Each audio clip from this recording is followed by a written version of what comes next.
नमस्कार। उत्तर प्रदेश विधानसभा चुनाव को लेकर महत्वपूर्ण आंकड़े सामने आ चुके हैं, क्योंकि 75 जिलों का महासर्वे के आंकड़े सामने आ चुके हैं और हर एक रीजन के आंकड़े आपको इस यहां पर देने वाले हैं, क्योंकि 5 बड़े न्यूज चैनल के अपने ओपिनियन पोल भी सामने आ चुके हैं। आखिर उत्तर प्रदेश में इस वक्त अगर चुनाव तो किसकी बनने वाली सरकार, क्योंकि यूपी की 75 जिलों का महासर्वे आपको देने वाले हैं और 403 सीटों को लेकर आखिर जनता का मन क्या कह रहा है और उत्तर प्रदेश में आज विधानसभा चुनाव तो फिर किसकी बनने वाली सरकार, इसको लेकर महत्वपूर्ण विश्लेषण, क्योंकि माहौल पूरी तरह से उत्तर प्रदेश में गर्म हो चुका है और हर एक रीजन के लिए अपनी अपनी पार्टी जो है अपना अपना वोट बैंक तलाशने में लग चुकी है। तो प्रधानमंत्री मोदी जी भी यहां पर चुनावी मैदान में है। आखिर जनता का मन इस वक्त क्या कहता है, इसको लेकर महत्वपूर्ण आंकड़े आपको देने वाले हैं, क्योंकि यूपी चुनाव के लिए प्रधानमंत्री मोदी जी चुनावी मैदान में है, जिस कार से पूर्वांचल एक्सप्रेस का उद्घाटन किया है और किसानों को साधने के लिए पश्चिमी जो यूपी है उसमें भी हलचल तेज हो चुकी है, क्योंकि किसान आंदोलन थमने का नाम नहीं ले रहा। लेकिन किसानों के लिए बड़ा ऐलान यहां पर प्रधानमंत्री मोदी ने किया है। तीनों कृषि कानून को वापस लेने का ऐलान है, क्योंकि इसको लेकर किसानों का प्रभाव 120 विधानसभा सीटों पर है और पश्चिमी यूपी का समर्थन बीजेपी को मिलता रहा है, लेकिन किसान मानने को तैयार नहीं है। एमएसपी पर अभी भी अड़े हुए किसान और एमएसपी फिक्स करने का यहां पर सरकार से यह सब मांग कर रहे हैं कि एमएसपी फिक्स की जाए। लेकिन यूपी चुनाव पर सक्रियता हर एक पार्टी की नजर आ रही है, जिसमें सबसे महत्वपूर्ण माने जा रही है प्रधानमंत्री मोदी जी। जी हां दोस्तों, अक्टूबर नवंबर में जिस कार से प्रधानमंत्री मोदी जी यूपी चुनाव में दिखे हैं और इसका असर भी देखने को मिला है, पूर्वांचल एक्सप्रेस वे हो या फिर 20 अक्टूबर को प्रधानमंत्री मोदी जी ने कुशीनगर एयरपोर्ट का भी उद्घाटन किया है, यानी उद्घाटन का दौर शुरू हो चुका है। इसके अलावा सिद्धार्थनगर में 9 मेडिकल कॉलेज का भी उद्घाटन जो है प्रधानमंत्री मोदी जी ने यहां पर 25 अक्टूबर को किया था। इसके अलावा वाराणसी को करीब 5200 करोड़ की सौगातों का यहां पर परियोजनाओं को तोहफा भी प्रधानमंत्री मोदी जी दे चुके हैं। इसके अलावा अगर बात करें जिस कार से यहां पर पूर्वांचल एक्सप्रेस वे का भी उद्घाटन प्रधानमंत्री मोदी जी ने किया है, लेकिन ये थमने का नाम नहीं ले रहे हैं और प्रधानमंत्री मोदी झांसी के दौरे पर जो थे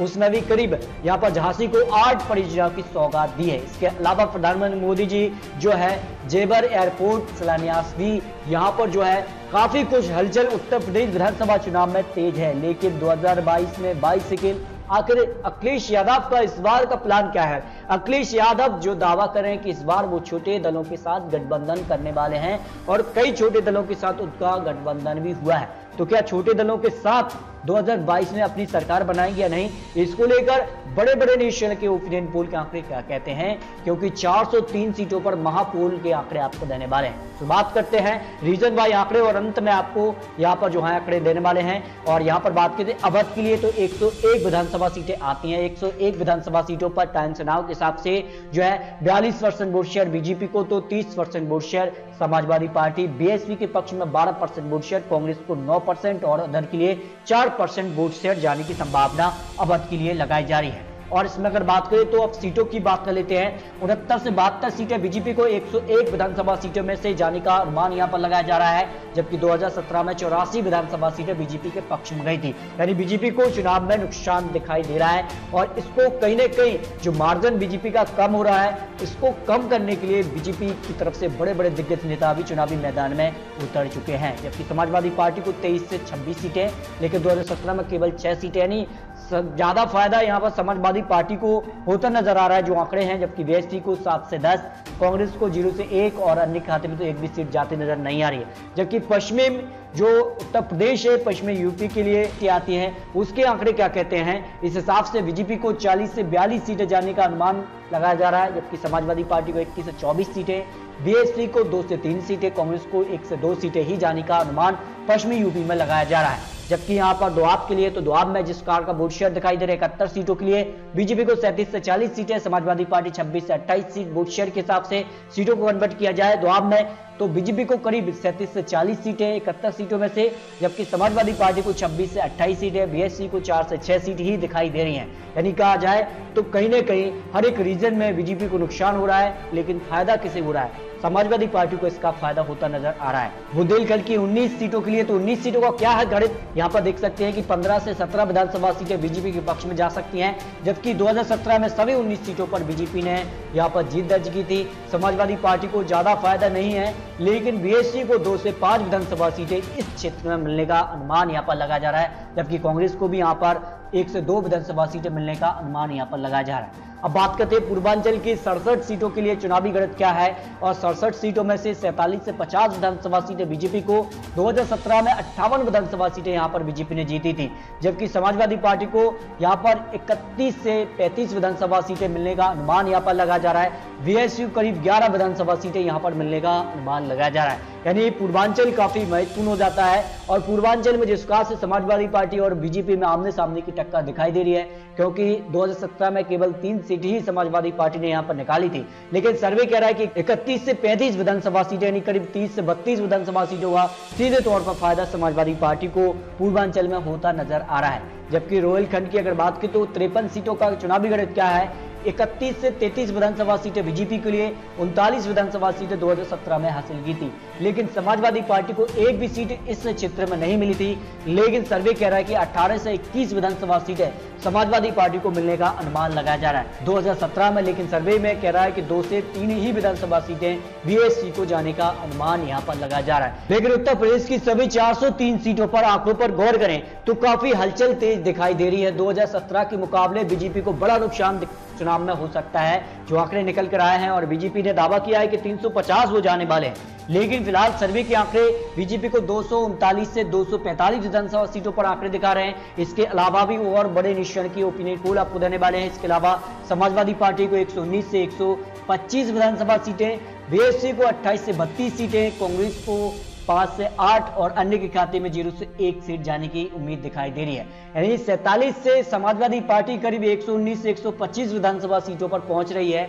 यानी समाजवादी पार्टी एक बड़े ग्राफ की तरफ बढ़ रही है, जबकि बीजेपी का ग्राफ में यहां पर गिरावट देखने को मिली है। 312 से बीजेपी घटकर 239 से 245 सीटों पर आ सकती है। ये टाइम्स नाउ के आंकड़े निकलकर सामने आ रहे हैं। लेकिन इसके अलावा रिपब्लिक भारत ने भी अपने ओपिनियन पोल के आंकड़े जारी किए थे। उत्तर प्रदेश विधानसभा चुनाव की 403 सीटों में से बीजेपी को करीब 278 से 288 विधानसभा सीट मिलने का अनुमान लगाया था। यानी बीजेपी को 43% वोट शेयर, लेकिन समाजवादी पार्टी को 24% वोट शेयर से 57 से 67 सीट ही यहां पर रिपब्लिक भारत ने दिखाई हैं, जबकि यहां पर कांग्रेस को 4, अदर के लिए 6 सीटें और अन्य के खाते में 5% वोट शेयर के हिसाब से एक भी सीट जाने की उम्मीद नहीं दिखाई है।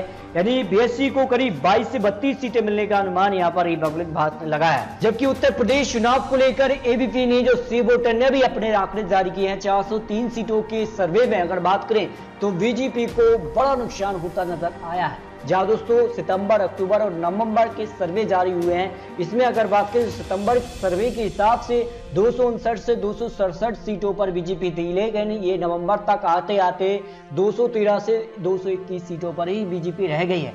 यानी जो बहुमत का आंकड़ा 202 है, उसके आसपास बीजेपी पहुंचती नजर आ रही है। जबकि समाजवादी पार्टी का आंकड़ा सितंबर में 109 से 117 विधानसभा सीटें था, जो नवंबर तक 152 से 160 पहुंच गया है। यानी बीजेपी और समाजवादी पार्टी में जहां बीजेपी का वोट शेयर हो या फिर सीटों में जो अंतर है सर्वे के हिसाब से, उसमें गिरावट है, जबकि समाजवादी पार्टी की जो सर्वे के हिसाब से सीटों में इजाफा होता नजर आ रहा है। जबकि अन्य ओपिनियन पोल के आंकड़े क्या निकल कर आ रहे हैं उत्तर प्रदेश के लिए, अन्य ओपिनियन पोल जो यहाँ पर पत्रकार का ओपिनियन पोल विश्लेषण सामने आया है, उसमें क्या हलचल देखने को मिल रही है। भाजपा के लिए अगर बात की 210 से 215 विधानसभा सीटें बीजेपी को जाने की संभावना है, और इस हिसाब से 38 से 40% वोट शेयर, और 2017 के मुकाबले बीजेपी को 100 से 102 सीटों का नुकसान आज चुनाव होते हैं तब होने की संभावनाएं लगाई जा रही हैं। आने वाले वक्त में क्या होगा ये तो आने वाला वक्त ही बताएगा। जबकि समाजवादी पार्टी को 155 से 160 विधानसभा सीटें 32 से 34% वोट शेयर के हिसाब से यहां पर उनको सीटें जा रही हैं, जबकि 108 से 113 विधानसभा सीटों का सीधे तौर पर फायदा समाजवादी पार्टी को इस चुनाव में हो रहा है। जबकि बसपा को ज्यादा फायदा नहीं, कांग्रेस को भी ज्यादा फायदा होता नजर नहीं आ रहा है। ये यहाँ पर नया सर्वे जो जारी है उस हिसाब से आंकड़े निकल कर आए हैं। यानी सारे आंकड़ों के बाद एवरेज आंकड़ों पर भी गौर करें तो यहाँ पर लोकपोल ने तो 193 सीटें दिखाई हैं भारतीय जनता पार्टी को, जबकि समाजवादी पार्टी को 151 सीटें, जबकि डीबी लाइफ ने तो 153 सीटें बीजेपी को दिखाई हैं, 193 सीटें जो है समाजवादी पार्टी को दिखाई हैं। यानी बहुमत का आंकड़ा 102 सीटें हैं। उस पर अगर गौर करें टाइम्स नाउ, पोलस्टार, एबीपी सी वोटर, लोकपोल, डीबी लाइफ और एनके डिजिटल के हिसाब से एवरेज जो आंकड़ा निकला है वो है 158 सीटें भारतीय जनता पार्टी को आज चुनाव होते हैं तो यूपी चुनाव में जाने की संभावनाएं लगाई जा रही हैं, जबकि समाजवादी पार्टी को 157 सीटें एवरेज आंकड़ा है और 20 सीटें बहुजन समाजवादी पार्टी, बाकी कांग्रेस और अन्य जो पार्टी हैं उनके खाते में जाने की संभावनाएं लगाई जा रही हैं। लेकिन दोस्तों आपको क्या लगता है 403 सीटों में से किसे कितनी सीटें जा सकती हैं, ये तो आने वाला वक्त ही बताएगा। लेकिन अपनी राय कमेंट बॉक्स में जरूर किए। क्या बीजेपी का दावा है 350 सीटों का वो पूरा होगा? क्या प्रधानमंत्री मोदी चुनावी मैदान में उतरने से बीजेपी का जो ग्राफ है उसमें गिरावट देखने को मिली है, क्या उसकी भरपाई बीजेपी कर लेगी जिस कार का यहां पर चुनावी रणनीति देखने को मिली है? क्या समाजवादी पार्टी छोटे दलों के साथ गठबंधन करके अपने सरकार के आंकड़े तक पहुंच पाएगी या नहीं, ये तो आने वाला वक्त ही बताएगा। लेकिन दोस्तों आपको क्या लगता है, अपनी राय कमेंट जरूर किए। आखिर उत्तर प्रदेश में किसकी बनने वाली सरकार, क्योंकि ये तो चुनावी आंकड़े, चुनावी अनुमान है। आने वाले वक्त में किस कार से चुनावी प्रचार होते हैं, किस कार के वादे होते हैं, इसके बाद चुनावी आंकड़े बदल भी सकते हैं। तो अपनी राय कमेंट बॉक्स में जरूर किए और महत्वपूर्ण विश्लेषण के साथ फिर मिलते हैं। तब तक के लिए जय हिंद, जय भारत।